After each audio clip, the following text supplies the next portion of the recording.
The little girl, she will always cry, shouting, "Daddy, it's paining me.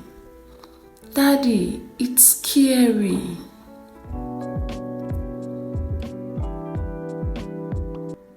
In a small town called Haro, there lived a girl named Deola. She was just 6 years old and lived with her parents, Mr. Hayo and Mrs. Hanike. Deola was a very beautiful girl with a lovely smile. But sadly, she never got the chance to smile because she wasn't in a happy home. One day, Deola was in her room when her father, Mr. Hayo, walked in and said, "I want to show you what it means to be a woman, but you must not tell anybody." Deola didn't understand what her father meant, but she trusts him. He was her father after all.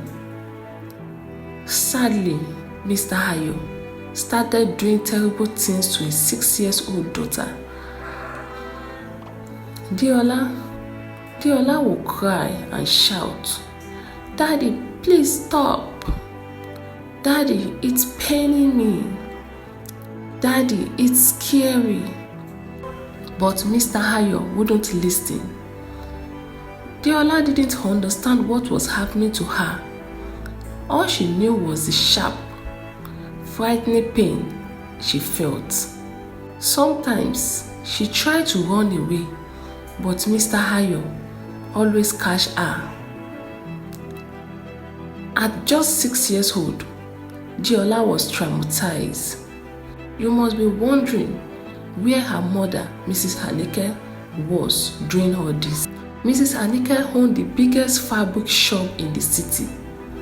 People came from everywhere to buy from her at wholesale prices. She was always at her shop. She focused on her business that she never noticed what was happening at home. Mr. Hayo worked from home, building websites for companies.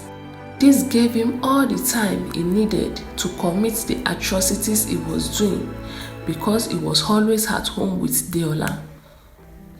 One day, while Mrs. Hanike was sitting at the dining table, counting and calculating money as usual, Deola approached her.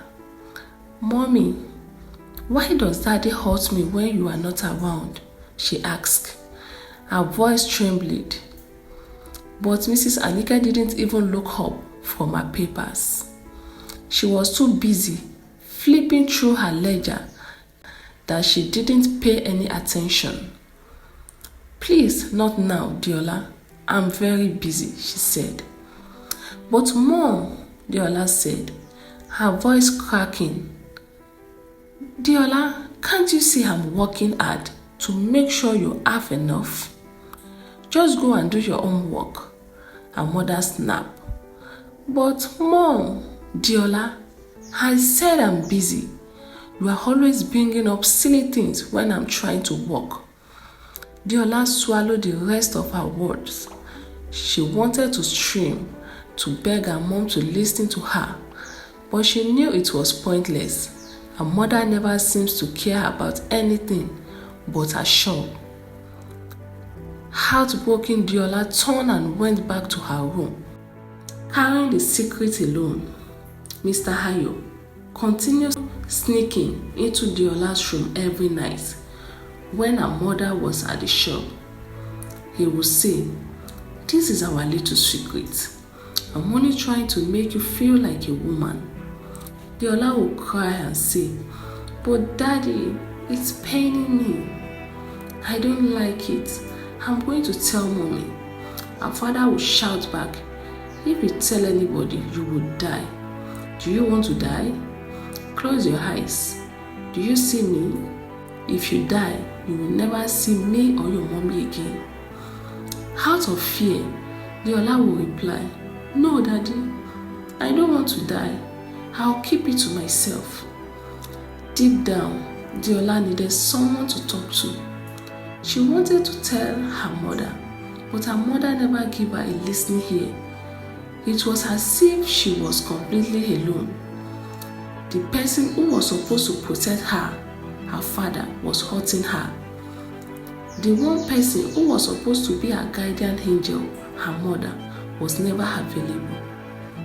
One evening, Deola was sitting on the staircase crying. She had gone to her mother again, hoping and praying that this time she would listen. "Mom, can I talk to you?" "It's about Daddy," she whispered, her hand trembling as she grabbed the edge of the table where her mother was counting her money. "Deola, what is it now? You are always complaining about one thing or the other," her mother snapped. Deola's heart pounded. "It's about what Daddy does when you are not home. She couldn't say it. The word felt like they would burn her throat. "Deola, I don't have time for this," her mother said sharply, slamming the piles of cash on the table. "You are always making up stories. Your daddy worked hard to take care of us. You are here trying to cause trouble." Deola broke into tears, begging, "But Mom, please." "I said enough, Deola," her mother shouted. "If you are not happy here, maybe you should go live somewhere else. Stop being so dramatic. You are just trying to get attention." No matter how much Deola cried or tried to explain, her mother always shut her down. The next morning, Deola sat at the breakfast table with dull and lifeless eyes. Her mother was already dressed for the day, her bag packed with money slip. "Make sure you behave well today, Deola," her mother said, kissing the top of her head absently, not noticing the tears gleaming in her daughter's eyes. As soon as her mother left, Mr. Ayo's mood changed. He smiled at Deola in a way that made her skin crawl. Weeks passed, and the same thing continued. Every time Deola tried to talk to her mother, she was dismissed. Her cry for help were ignored. But one day, everything changed. Mrs. Anike came home early from work, something she never did. When she entered Deola's room, she found Mr. Ayo doing the very thing Deola had been trying to warn her about. Anike's words screamed. She screamed, pushing Mr. Ayo away and cuddling Deola in her arms for the first time. She realized what her daughter has been going through all alone. Anike called the authority and Mr. Ayo was arrested.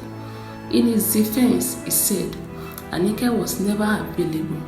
She was always busy with her business and I needed a companionship. Overcome with guilt, Anike quit her job and dedicated herself to rebuilding her relationship with her daughter. She learned the hard way that money and business could never replace the love and care a child needs from their parents, especially their mother. As a parent, always listen to what your children have to say, whether it seems meaningful or not. Money isn't everything. Being a good parent means giving your children love, care, and attention. Thank you for watching. I hope you have learned a lesson. If you haven't subscribed to this channel, please do.